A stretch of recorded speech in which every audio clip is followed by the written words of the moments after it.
सर्व जगत के अलंकार, प्रणाम तुम्हें मेरा हर बार। तीन जगत के नाथ आपके चरणों में जाऊं बलिहार। भवसागर के शोषण करता तुमको वंदन बारंबार। नाम प्रभु का निहाल कर दे, फूल शांति के खूब खिले। मानव जीवन महक उठे तब, सुमति अरु सत्कर्म मिले। वीतरागता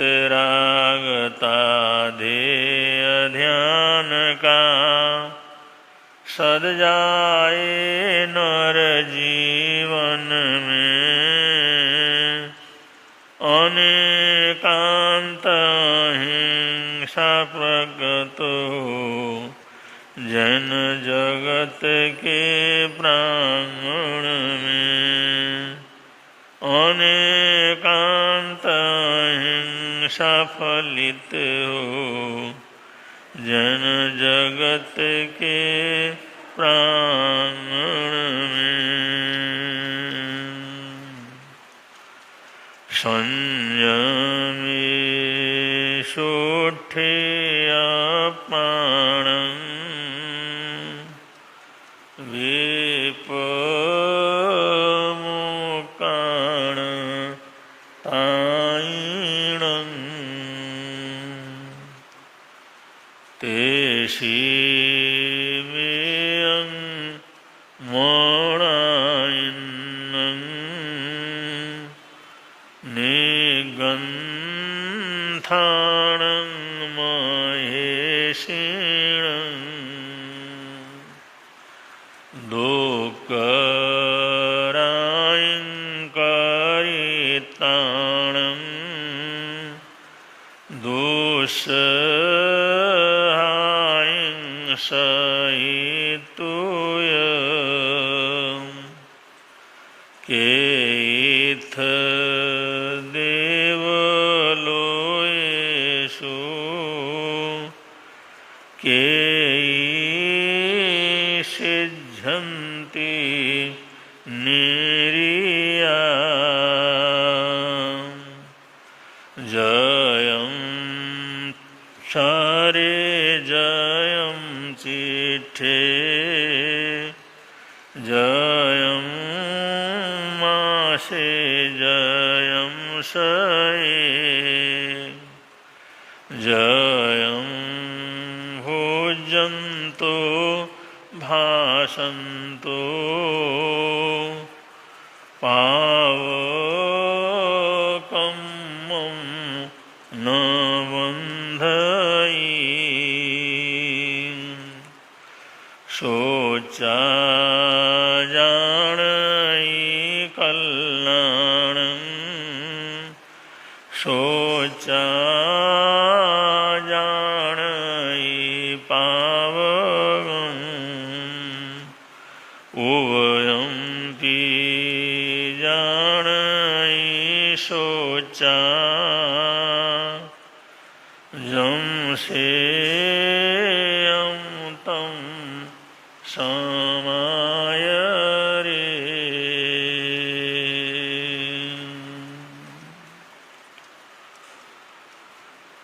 इस वीतराग वाणी में प्रभु परमात्मा और वीतराग साधना के श्रेष्ठतम साधक उन महान आचार्य भगवंतों का संदेश इसके अंतर्गत है। वो कहते हैं अपने आप को जीतना, अपने आप को बदलना, अपना स्वामी होना, अपने जीवन का मालिक होना, अपने राग को, द्वेष को, जलन को, ईर्ष्या को, कषायों को पूरी तरह से अपने इशारे के अनुसार चलाने की ताकत पैदा करना, ये सबसे कठिन काम तो है। लेकिन ऐसे ही महापुरुष साधना पथ के ऊपर आगे बढ़ सकते हैं जो अपने जीवन के स्वामी हों। वो जो कुछ भी सोचते हैं, जो कुछ भी बोलते हैं, जो कुछ भी करते हैं, उनकी कषाय, उनकी वृत्तियां, उन सब के कभी गुलाम नहीं होते, उसके मालिक होते हैं। और ऐसा मालिक वही हो सकता है जिसकी सोच बड़ी हो, चिंतन बड़ा हो, विचार बड़े हों, सकारात्मक स्वरूप से जीने का अभ्यास हो। ऐसी चीज का अभ्यास करते करते करते अंतर मन के अंदर वो विचार चले गए हों, ऐसे ही लोग अपने जीवन के राजा होते हैं, अपने जीवन के स्वामी होते हैं और उनके जीवन से कोई दुनिया के अंदर पाप प्रवृत्ति का करती होती नहीं है। और जिनका जीवन चलायमान है वो तो कभी पुण्य की तरफ, कभी पाप की तरफ दुनिया के अंदर लगातार धक्के का करते हैं, खाते ही रहते हैं। नगर के बाहर का बड़ा अच्छा मंदिर, वहां पर एक बाहर बैठ करके एक चित्रकार जो बड़ा हौसला रखता था, बड़ा चित्रकार बनने की उसकी उम्मीद थी, वो बैठ करके चित्र बना रहा था। रोज आता, वहां पर बैठता, तरह तरह के चित्र बनाता, लोग आते ले जाते। वो पुजारी कहने लगा कि तुम इतने अच्छे चित्रकार हो, एक चित्र यहाँ पर बढ़िया सा बना दो मंदिर में। उन्होंने कहा किसका बनाऊं? उन्होंने कहा देख लो, ये श्री कृष्ण भगवान का मंदिर है, अगर उनका ही चित्र बहुत बढ़िया बन जाए, तुम बनाते बहुत अच्छा हो। उन्होंने कहा चलो ठीक है, मैं बना लेता हूँ। लेकिन वो कृष्ण का वो बचपन का स्वरूप बनाने के लिए, वो चित्र बनाने के लिए मुझे ऐसे बच्चे की जरूरत पड़ेगी जिसको देख करके मुझे कृष्ण होने का आभास क्या हो जाए, पैदा हो जाए, ऐसी अनुभूति होने लगी। उसकी हरकत, उसका चेहरा, उसका व्यवहार, उसकी चीज मेरे को उस ताकत से जोड़ ले तो मैं चित्र क्या कर सकता हूँ, बना सकता हूँ। मैंने कहा ठीक है। गांव भर के अड़ोस पड़ोस के जितने भी बच्चे थे सबको निमंत्रण दिया गया। सारे बच्चे मंदिर के अंदर आए। पुजारी ने कहा तुम देख लो, जिस बच्चे को भी पसंद करते हो, जिसको देख करके तुम वो चित्र की रचना कर सकते हो, तुम छांट लो। उन्होंने एक एक बच्चे को देखा, एक बच्चा उसको पसंद आया, बस ये यहाँ रहे और इसको देख करके ही मैं कृष्ण का फोटो, उनकी तस्वीर जो दुनिया के अंदर अपने आप में बड़ा अद्भुत होगा, वो मैं क्या कर लूँगा, बना लूँगा। चलो ठीक है। बच्चे को वहाँ पर बैठाया, चित्र बनाने का कार्यक्रम शुरू हुआ। वो भी वहीं रहता था, वहीं पर खाने पीने की सारी व्यवस्था थी। और उसने कई जगह पर वो जो चित्रकारी के लिए, उसके निमंत्रण के लिए, उस कार्य को करने के लिए अपनी तरफ से दरखास्त दिया हुआ था। बीच में सूचना आ गई कि आपको अमुक जगह से बुलावा आया है, तो बीच में जो छोड़ करके बना रहा था, बच्चे को तो घर भेज दिया था और एकदम अद्भुत चित्र बन रहा था। बनते बनते वहां से वो रवाना हो गए। बड़ी संस्था ने बुलाया था, बड़ा एक जो समाज था उसने निमंत्रण दिया था, वहां से आगे बढ़ने के बड़े चांस थे। वो चित्रकार वो चांस खोना नहीं चाहता था। भाई जहाँ जाने के लिए लोग जिस स्टेज को पाने के लिए तरसते हैं और वहाँ पर निमंत्रण आया है, चला गया और ऐसी प्रसिद्धि हो गई। दुनिया भर के अंदर से उसका निमंत्रण शुरू हो गया। दुनिया भर के अंदर घूमा, दुनिया भर के चित्र बनाए और इतनी प्रसिद्धि, इतना पैसा, इतना मान सम्मान इतना उसको आदर सत्कार और मेडल जो उसको प्राप्त हो गए, उसके बाद उसकी रुचि वहां से भी क्या हो गई, कम हो गई। एकदम बहुत पैसा हो जाता है तो पैसे की रुचि खत्म हो जाती है, बहुत मान सम्मान होता है तो मान सम्मान की रुचि भी खत्म हो जाती है। शुरू शुरू में रहती है, लेकिन जो बहुत बढ़ जाता है तो अपने आप रुचि क्या हो जाती है। और वो काफी समय बीत चुका था, वो वहां से निकला, उसने सोचा चलो अपने गांव में जाते हैं, उसी प्रकृति के बीच में रहते हैं। बहुत देख लिया, बहुत घूम लिया, बहुत मान सम्मान प्राप्त कर लिया, बहुत पैसे कमा लिए, अब क्या करना है, अब क्या है, जिंदगी थोड़ी रह गई। काफी उम्र भी उसकी हो गई थी। वहां से जिस समय वापिस गांव में आया, उसको बड़ी शांति मिली। कुछ दिनों के बाद उसी मंदिर के अंदर गया। पुजारी ने कहा, भाई तुम तो ऐसे लगते हो, कभी देखा है? मैंने कहा मैं वो चित्रकार हूँ। अरे भाई तुम्हारा तो इतना नाम हो गया, अरे हम तो सोचते थे पता नहीं उस आदमी के दर्शन भी होंगे या नहीं, आज तुम यहाँ आ गए। मैंने कहा क्या है, दुनिया के अंदर बहुत कुछ कर लिया, बहुत कुछ कर लिया, बहुत कुछ पा लिया, लेकिन जो है कोई तृप्ति, सब कुछ हो गया, लेकिन हमने सोचा भाई क्या है, ये सब भी क्या है, वो सब रुचि खत्म हो गई, वापिस गांव में आया। अरे आए हो, भगवान ने तुम्हारे को इतना दिया है। वो एक चित्र बनाने लगे थे, वो भी अधूरा छोड़ करके चले गए। अरे वो तो पूरा कर लो। अरे हाँ, वो चित्र बना रहा था, वो है क्या? मैंने कहा अरे उसको ढक करके रखा हुआ है हमने तो इंतजार किया, इतना बढ़िया चित्र बनाया है, कभी आएगा तो पूरा करेगा, बिल्कुल सुरक्षित रखा है। वो पर्दा उठाया, देखा, अरे मैं अभी करता हूँ। लेकिन पुजारी से कहा, पुजारी साहब एक जरूरत है। अब ये बचपन का चित्र था, उस समय कृष्ण की मेरे को जरूरत थी, और इस चित्र को परिपूर्ण करने के लिए मुझे कंस की जरूरत है।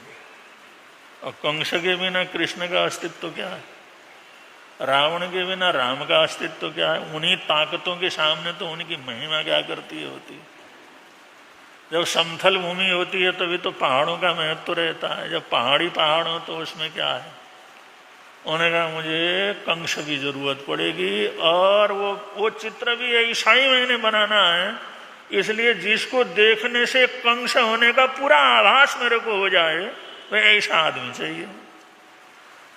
ऐसा आदमी चाहिए। गांव में घूम लेते हैं। अब गांव छोटा था, सभी अच्छे सरल स्वभावी थे, और गांव में कंस जैसा आदमी कहाँ से मिलना था, इधर उधर कहीं कंस जैसा। उन्होंने कहा इसमें तो भाई ये पहलवान है, ये फलाना है, ये है, इसको देख करके बना। मतलब कंस की जो अनुभूति है ना मेरे दिमाग में, वो नहीं हो रही इनको देखने। पुजारी ने कहा भाई यहाँ सामने बाहर एक जेल है, वो जेलर के साथ मेरा संबंध है, अच्छा मित्र है, वो जेल में जा करके ढूंढ लेते हैं कंस जैसा आदमी। वहां तो सारे अपराधी हैं, वहां हो सकता है कोई मिल जाए। वो जेल के अंदर इस समय गए, और वो जेल के खूंखार कैदियों से वो मिला। एक को देख करके कहा भाई इसको देखने के बाद मेरे को एकदम साक्षात अनुभव होने लगा, भाई कंस होगा तो ऐसा ही होगा। इसको देख करके मेरे को कंस होने के फील क्या करके आ गए। यहाँ पर जंजीर है, हाथों में जंजीर है, पैरों में जंजीर है, बाल बड़े हुए हैं, लंबा चौड़ा है। उन्होंने कहा ये आदमी मिल जाए तो मैं अपना चित्र क्या कर सकता हूँ। दोस्ती थी। उन्होंने कहा सिक्योरिटी वालों को भेजो और इसका चित्र बनाना है, इसको मंदिर में भेजा जाए। तो सब करके जेलर ने कहा चलो कोई, उस रूप में वहाँ पर मंदिर में लेकर के आए। दुनिया भर के लोग वहाँ पर इकट्ठे हो गए थे। भाई जिसने कृष्ण का चित्र बनाया वही बड़ा भारी जो है चित्रकार आया हुआ है, और उनके साथ साथ चित्र को पूरा करने के लिए आया है, दुनिया देखने के लिए आई हुई थी। वो जो है उस कैदी को लेकर के आए, सामने बैठाया, और उसने जो कंस का चित्र बनाया, और वो कृष्ण और कंस का वो बचपन का वो जो चित्र बनाए, तो ऐसे अद्भुत चित्र बना, जैसे ही पर्दा खुला तालियों की गड़गड़ाहट 5 मिनट तक क्या करती रही, चलती रही। फिर क्या अद्भुत चित्र बना, अद्भुत चित्र बना। फूल वहां पर बरसने लगे। और जब ये हुआ सब, तो देखा वो चित्रकार और वो पुजारी वो जो कंस जो जिसका चित्र बनाया था, जो अपराधी वहां से पकड़ के लाए थे, वो बराबर क्या कर रहा, रो रहा है, खूब रो रहा है।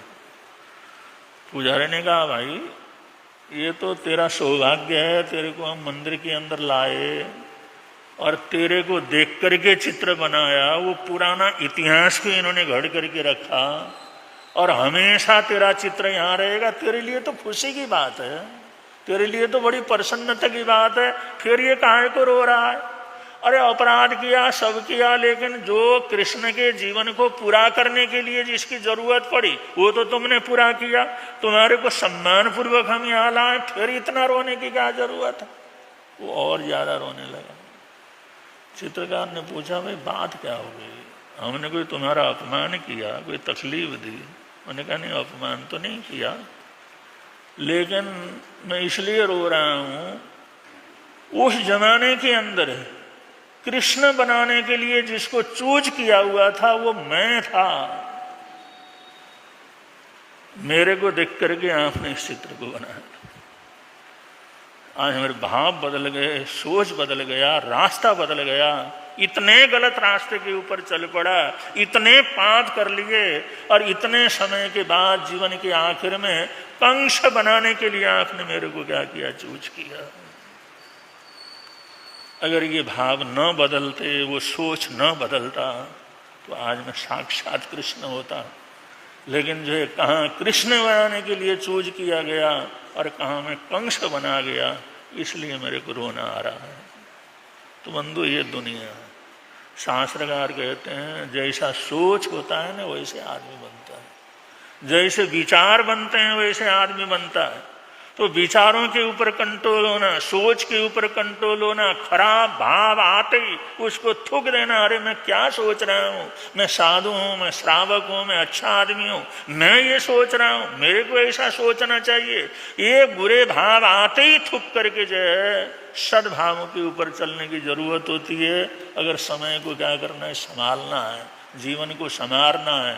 तो बंधु हमारे अंदर ही कृष्ण रहता है तो हमारे अंदर ही क्या हो जाता है, वो कंस रहता है। अगर भाव बदल गए, सोच बदल गया, खराब हो गया, तो कृष्ण को कंस होने में, राम को रावण होने में भी देर क्या करता। अगर भाव बदल गए, सोच बदल गए, तो रावण भी राम क्या कर सकता है, बन सकता है। एक कुम्हार बर्तन बना रहा था, इतने सुंदर बर्तन, इतने बढ़िया बर्तन, लोग घूम घूम करके उसके पास बर्तन लेने के लिए जा रहे थे। वो सुबह से उठ करके जिस समय उसने रोंदा, मिट्टी को रोंद करके वहां पर चाक को चलाया और बना रहा था, अंदर से उसकी पत्नी आई, क्या बना रहे हो? बड़े प्रेम से पास में बैठी, आज क्या बना रहे हो आप? तो उसने कहा आज मैं चिलिम बना रहा हूँ। चिलिम जो है ना गांव वाले जो पीते हैं, हुक्का जो है, चिलिम बना रहा हूँ। पत्नी कहने लगी गर्मी का इतना भयंकर मौसम चल रहा है और तुम चिलिम बनाने में लगे हुए हो। अरे थोड़ा सा सोच बदलो। अगर इस समय तुम सुराही बनाओ ना, सुराही पानी भरने की जो सुराहियाँ, अगर वो बनाओ तो पैसा बहुत मिलेगा।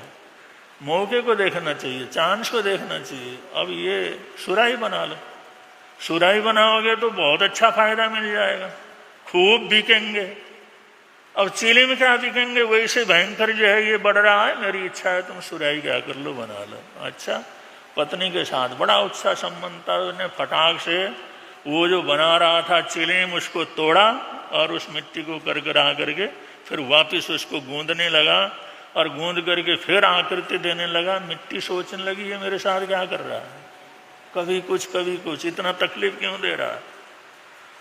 तो उस मिट्टी ने पूछा क्या कर रहे हो? कभी ऐसा बना लेते हो, कभी वैसा बना लेते हो, कभी तोड़ते हो, फिर उसके बाद गूंदना शुरू कर देते हो, क्यों इतना तकलीफ दे रहे हो, क्या कर रहे हो? मैंने कहा पहले मैं चिलिम बना रहा था तुम्हारे से, लेकिन वो पत्नी ने सलाह दिया और उसकी सलाह मिली तो मेरा सोच बदल गया। मेरा सोच बदल गया तो मैं सुराही बना रहा हूं। उस मिट्टी ने कहा तुम्हारा तो सोच बदला, लेकिन मेरा तो जीवन ही बदल गया। तुम्हारा तो सिर्फ सोच बदला, तुम्हारे तो विचार बदले, और मेरा तो पूरा का पूरा जीवन ही बदल गया है। अगर ये वो चिलिम बनता तो उसके अंदर आग भरा जाता, खुद भी मैं जलती और दुनिया को भी क्या करती, जलाती। अपने आप को फूंकती और दुनिया को भी फूंकती रहती, वो फूंकने में ही मेरा जीवन चला जाता। लेकिन तुम अब सुराही बना रहे हो तो इसके अंदर ठंडा पानी होगा, मैं भी शीतल रहूंगी, और आने वाले प्यासे लोगों की प्यास बुझा करके उनको भी शीतल क्या करूंगी, कर दूंगी। तुम्हारा तो विचार बदला, लेकिन मेरा तो सारा का सारा जीवन ही क्या कर गया, बदल गया। बड़ी प्रसन्नता उसने प्रकट की। बंधु, विचार बदल जाते हैं, जीवन बदल जाता है। विचार बदल जाते हैं, चरित्र बदल जाता है। विचार बदल जाते हैं, हमारे भाव बदल जाते हैं, भाषा बदल जाती है। विचार बदल जाते हैं, विचार बदलते ही हमारा जीवन उत्थान की तरफ जाने लगता है, पुण्य का परिपन्नन होना शुरू हो जाता है। विचार बदलते हैं, वहीं पर इंसान तरह तरह के पाप कर्मों का बंधन करने लगता है। इसलिए शास्त्रकार कहते हैं, अपने विचारों के मालिक हो जाओ, ऐसा प्रयत्न करो, सपने में भी गलत नहीं सोचेंगे, शत्रु को भी शत्रु नहीं सोचेंगे, दुश्मन को भी दुश्मन नहीं सोचेंगे। कहीं ना कहीं तो हमारी गलती होती है, तभी कोई हमारा दुश्मन बनता है, तभी तो हमारा विरोध करता है। हमारा कोई दुनिया के अंदर दुश्मन नहीं है। मित्र में सभ्य भूयेषु, सारे संसार के अंदर हमारे मित्र ही मित्र हैं। अगर ऐसा सोच बदलो तो बैठे बैठे तुम साधु क्या कर जाते हो, बन जाते हो। तो जैसा सोच वैसा जीवन, जैसा सोच वैसी भावना, और जैसा सोच वैसी इंसान की गति क्या कर जाती है, हो जाती है। इसलिए कहा गया है, मिलता